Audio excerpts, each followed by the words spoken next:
June 19th, known in the United States as Juneteenth, marks the anniversary of the day in 1865 that the Emancipation Proclamation was read to slaves by Union General Gordon Granger in Texas. On June 19th, 2020, and every Juneteenth moving forward, Bandcamp will be donating its share of all sales to the NAACP Legal Defense Fund. If you plan to purchase any of the releases covered in this video, consider doing so on June 19th if you would like to help Bandcamp's effort to contribute to the fund. I will also be donating all ad revenue this channel earns for the months of June and July of 2020 to the NAACP Legal Defense Fund as well, because Black Lives Matter, and the movement happening here in the United States is so important. Next week, I will release a video letting you know about some celebrated Black musicians in the goth scene before the Juneteenth Bandcamp sale. Hey everyone, Cadaver Kelly here, and in this video, I'm going to let you know about some new music releases from this past spring. This will include goth and goth adjacent music, so it will be goth rock, death rock, post-punk, synth-pop, and all the various styles of wave. For the purposes of this video, it's only going to include albums and EPs. I'm not going to include singles just because there would be way too much to cover if I did include singles. This will be for March through May of 2020 in chronological order based on when these albums and EPs were released on Bandcamp. We will start with March of 2020. The releases in this video are albums and EPs that I've been enjoying in recent months. However, I'm sure there's still plenty that I missed, so if there's any new releases from March through May of this year that you'd like to share, please leave them down in the comments for anyone looking for even more music. On March 3rd, Spanish death rock band Soma 101 released a 7-track album called 1984 on the label Batcave Productions. I would recommend this album to anyone who is a fan of Los Carniceros del Norte. Soma 101 is a bit more modernized and experimental, but the two artists pair well together. On March 13th, Italian death rock and post-punk band horror Vacui released an 8-track album called Living for Nothing. I would recommend this to fans of the first wave of death rock and post-punk. Also on March 13th, Canadian post-punk band SPECTRES released a 9-track album called Nostalgia. This one is more on the adjacent side. I wouldn't categorize it as quite goth, however it does incorporate influence from early post-punk. I would recommend this to anyone who likes the early garage and punk-influenced post-punk bands. Any previous fans of the Smiths who may have been turned off by Morrissey might find that this band fills that void a bit. We have 3 releases from March 20th. The first is an 11-track album called The Spell Between from San Francisco-based artist Caroline Blind, who was the founding member of the iconic 90s goth band Sunshine Blind. I had the chance to go see Caroline Blind perform live back in October of last year, and it was such an awesome performance. This album is more of a dark acoustic album. I would recommend it to any fans of Sunshine Blind or for the folks who enjoy acoustic guitar work. The next is a 4-track self-titled synthwave EP called PC World from a UK band of the same name.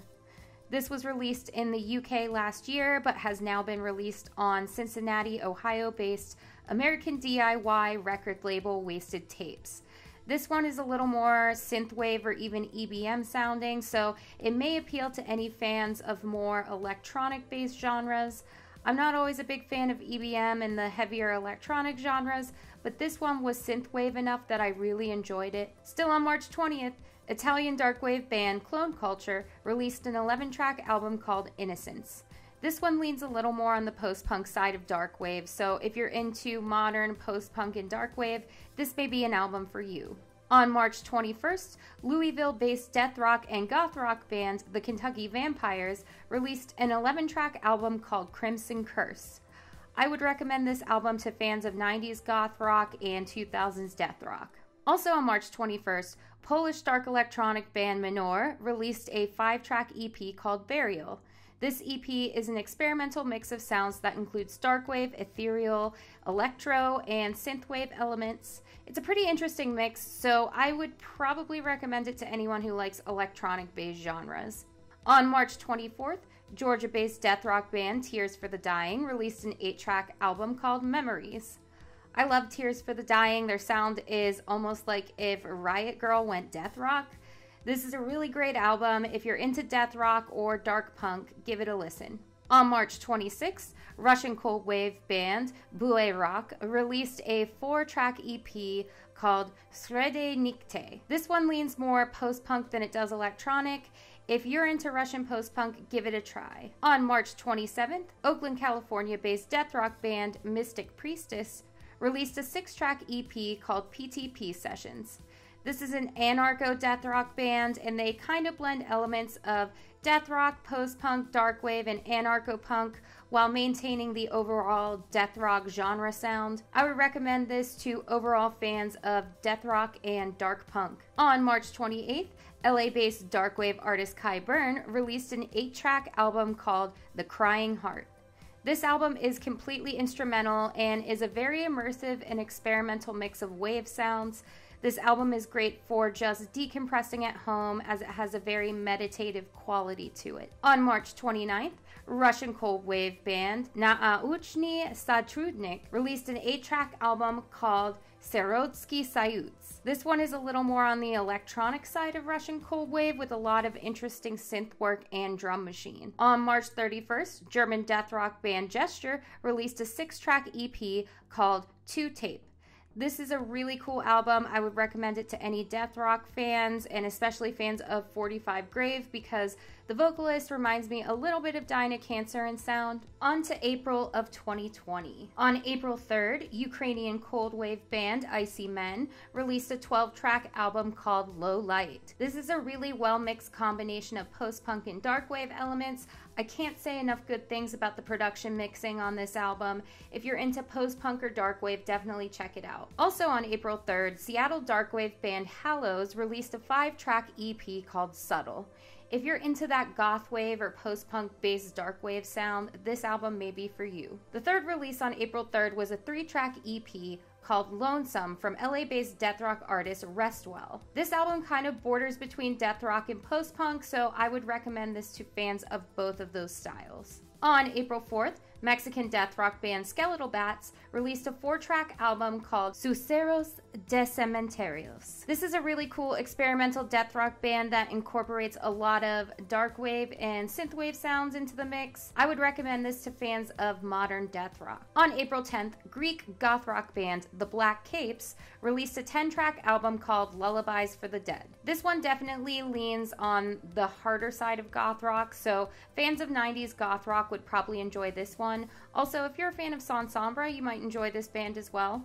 Also on April 10th, Swedish post-punk band The Secret French Postcards released a 5-track EP on independent label Cold Transmission. This is another release that has that goth wave sound that is really popular right now. If you're into bands like Twin Tribes, check this one out. Another release on April 10th was a 4-track EP called Miserable Star from French dark wave and cold wave group Jeff Clark's. This one is an experimental mix of post-punk, dark wave, and synthwave sounds. On April 20th, Portland, Oregon-based post-punk group Softkill released an 8-track album called Premium Drifter. This one is a little more on the goth-adjacent side, but it's such a beautiful album. It has a really melancholic atmosphere to it with some really killer guitar work. It's a collection of demos that Softkill wrote in the last 2 years. Also on April 20th, Belarusian cold wave band Nürnberg released a 10-track album called Paharda. This one has a very first wave, early 80s kind of post-punk sound to it. I thought it was a beautiful album. If you like bands like Skeletal Family or Belgrado, give this one a try. On April 22nd, Oakland, California-based death rock band Death's Head released a 4-track EP called Entomophagy. Overall, this one has a classic death rock sound to it, but adds a little bit of experimentation with some subtle synthy undertones. On April 24th, goth rock band Byronic Sex and Exile released a 12-track album called Coup Folk onto Goth City Records. I believe the band is based in the UK, but this album was partially recorded in Leeds and partially in Romania, so I'm not sure if the artists themselves are Romanian. This is a goth rock band, but the album overall covers a lot of different sounds. It ranges from goth to spooky old organs to even historical folk genres, so this would be great haunted house music. On April 30th, Mississippi-based post-punk and shoegaze group Control Room released an 11-track album called Scenery. The album plays around a lot with sounds. I would call it more goth adjacent, as its sounds include post-punk, synthwave, and shoegaze. It's a little brighter than goth music, but a little darker than new wave, so if you're into slightly brighter sounding wave genres, check it out. On to May of 2020. On May 1st, Chicago-based dark wave artist Panic Priest released a 10-track album called Second Seduction. I've seen Panic Priest live a few times in recent years, and I cannot recommend his live performances enough. This may be my favorite Panic Priest album so far, so if you like dark wave, check it out. On May 8th, Miami, Florida-based dark wave band Astari Nite released the 9-track album Here Lies. Some of this album is that goth wave style of dark wave that leans more towards post-punk, and some of it is a little closer to goth rock. Overall, it's a really great album and was very well done. If you like dark wave, goth rock, or post-punk, check this album out. Also on May 8th, Seattle-based death rock band Altar of Eris released a 6-track EP called Isolation. This is another one of those experimental death rock bands that incorporates some undertones of dark wave, electronic, and post-punk. It's a very unique blend of sounds. I would recommend this to both death rock and dark wave fans. On May 13th, Portuguese dark wave band IAMTHESHADOW released a 12-track album called Pitch Black. This album has some great synth work and leans on some post-punk and some goth rock throughout. I would recommend it to both dark wave and post-punk enthusiasts. On May 15th, Vandal released a 10-track album called Black Kiss. It's more on the goth adjacent side and is a mix of synthwave, synth pop, dark wave, and new wave. I did a dedicated review for this album on my channel. I'll link that video in the description. I would highly recommend this album to anyone who is into wave or electronic music. Also on May 15th, Gauntletier, a Florida-based post-punk band Passages, released a 10-track album called Horror Pop. The album is an experimental mix of electronic sounds that I would put on the goth-adjacent side of things. I would recommend this to fans of synthwave and synth pop. On May 21st, Russian dark wave band Sotsiofobia released a 2-track EP called Plus 2. If you're into Russian wave bands like Molchat Doma, check this one out. On May 22nd, Oakland, California-based post-punk band Ötzi released a 10-track album called Storm on Artifact Records. It's a very 80s style post-punk. It reminds me a little bit of the band For Against, which was an 80s post-punk band. It's a really beautiful album. On May 25th, Swiss synthwave artist Carlo Onda released a 10-track album called Sonnen and Baden. This was more on the goth adjacent side. It had hints of cold wave in the mix and overall had a bit of a new wave feel to it. If you like new wave bands like New Order, check this album out. On May 29th, Serbian Records released an 8-track album called Club Souvenirs by Russian-French duo Otchim. This is a really interesting dynamic to hear a Russian-French cold wave artist because Eastern European cold wave and French cold wave have their own distinct styles, so you can kind of hear how those two styles of cold wave both influence this release. On that same day, Serbian Records also released a 9-track album called Retro by Russian cold wave band Zagover. This one has a very prominent 80s synthy dance club kind of sound to it. It's got some great punctuated percussion and it's really catchy. Also on May 29th, Athens, Georgia-based post-punk band VINCAS released a 10-track album called Phantasma. It's an interesting coincidence that the name of this album is Phantasma because they have a track on the album called Let Me In, which reminds me of The Shadow of Love by The Damned, which is off of the album Phantasmagoria. I think it's because both are dark post-punk songs that incorporate some American Western influence into the scale. Some of this album is death rock, some of it is post-punk, some of it more goth rock. This is overall a very dark sounding yet faster paced rock album. So that is all of the new releases I have been listening to for March through May. I will leave a link to a list of all the releases covered in this video. Unfortunately, it's too long to link them all in the YouTube video description, so I just put a list up on my website and I'll drop that link in the description. For the purposes of this video, I did not include any remixes, re-releases, covers, or singles. I try to keep these to new material EPs and albums.